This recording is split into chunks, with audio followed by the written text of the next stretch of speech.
My wife admitted to having a one-night stand last week because she was curious. Now, she's desperately asking for a second chance, but I am not stupid to take her back. I have been married to my wife Kate for 4 years, together for 9. Our relationship has been amazing, loving, and supportive. We have good communication, hardly ever argue, and our bedroom life has gone from strength to strength over the years. We discussed cheating in the past and I was always clear that we would be over if it ever happened. Kate went home to visit her family last weekend, which was fairly normal. Before she left on a Friday night, we had a minor argument about keeping the house tidy, so our communication was limited on Saturday, but I knew she was going out to meet some friends at a bar. I trusted her 100%, so didn't think anything of it. Before I fell asleep, I texted her saying that I hoped she had a nice night. When I woke up on Sunday morning, I had a missed call from Kate at 4 a.m., so I immediately called her to check if she was okay, but no answer. After a few hours, I tried again a few times but still no answer. Around an hour later I got a message saying she was fine and was driving back soon. Kate got home late afternoon and looked awful. She had clearly been crying, was not wearing any makeup, unusual for her, and looked like a shell of a person. I knew right away something was wrong, but she wouldn't let me hug her and would barely speak. I sat her down on the couch and made her some tea. I gently encouraged her to tell me what was wrong and she burst into uncontrollable tears for at least 10 minutes while I was trying to comfort her. She then proceeded to tell me, stopping every few words, that she had slept with someone last night after the bar. At that moment, something in my brain broke. I can't describe it any other way. I immediately got up and jumped in my car and drove off. I went to a park and walked around it for about an hour. Kate was calling my phone constantly and I turned it off. When I got home,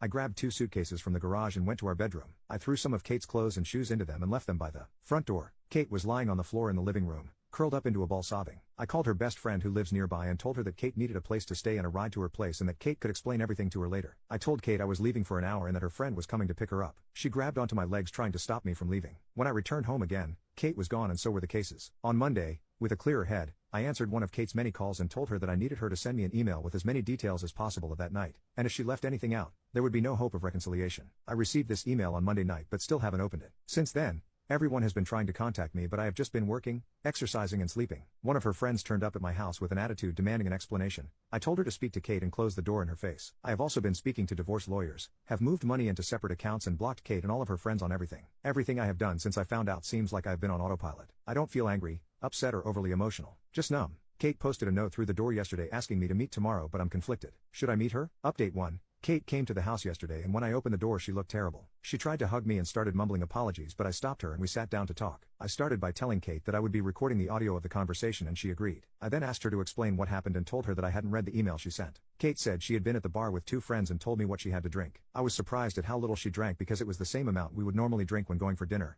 a few glasses of wine and a cocktail. She admitted she was only slightly tipsy. One of her friends, Sarah, has a younger brother Max who came to pick them up around midnight. It's a running joke in their group that Max has had a major crush on Kate since high school and I had heard them joke about this. The 4 of them went to get some food and Max then dropped each one off until it was just him and Kate. Kate said she didn't want him to drive the 20 minutes to her parents' place after working all day, so would just order an Uber from his apartment. She went into his apartment to order the Uber but couldn't get one. Max suggested she should crash in his bed and he would take the sofa. He would then drop her off in the morning. Kate refused and continued to try to find an Uber. They were sitting on Max's bed and he kissed her. She kissed him back and they ended up having intimacy. After that, she broke down crying from guilt and Max took her home. She cried for another hour then tried to call me to tell me what she had done. We had to stop several times because Kate kept breaking down and crying hysterically. She told me it was a huge mistake. She got caught up in the moment. It was terrible. She only loves me. After she was done, I told her that her story didn't make sense, but it didn't matter at this stage because I was done. This caused another breakdown. I told her I was going to continue with the divorce preparations, but for the next month, we would be separated with no contact. I also told her that we would both remain faithful, would get a full STD panel and she would tell our mutual friends and family what happened. If she sticks to these conditions,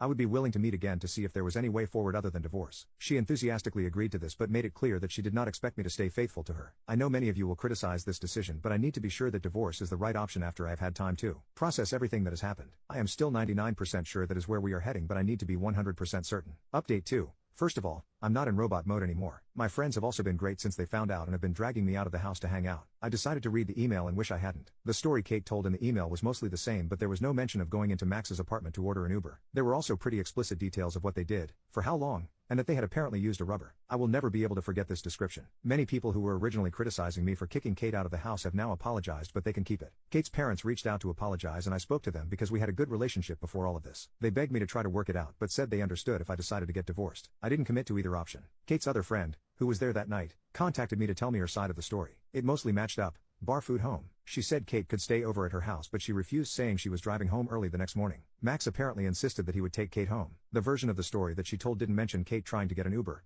only that Max invited her in and she accepted. I asked her if she had ever suspected anything before, and she told me that about a year ago, she went to meet Kate for coffee but found Max sitting with her when she arrived. Apparently Kate looked guilty, but when asked about it she said they just met by chance. Sarah, Max's sister, also reached out to me and I spoke to her too. She was angry with both Max and Kate and told me a similar story. Apparently her whole family is angry with Max and she has not spoken to Kate since she found out. She apologized on behalf of her idiot brother and said she had warned him to stay away from Kate since high school. She didn't think anything else had happened between them. I have had zero contact from Kate but heard that she was going to be moving into an Airbnb near our house. Apparently she is not coping well and called in sick from work a few times over the last few weeks. She does have support from the friend she is currently living with, and I asked her parents to keep an eye on her. Her parents came up to see her this past weekend. I went out with some friends at the weekend and ended up drunk at a bar. I was talking to a girl there who I probably could have gone home with, but I stopped myself because I wanted to keep my self-respect. Reading the email and hearing what they had done made me give up hope of repairing this, especially when I know she is not being truthful with me on other things, so who knows? I will be moving ahead with the divorce and might not even wait a month before telling Kate that this is my final decision.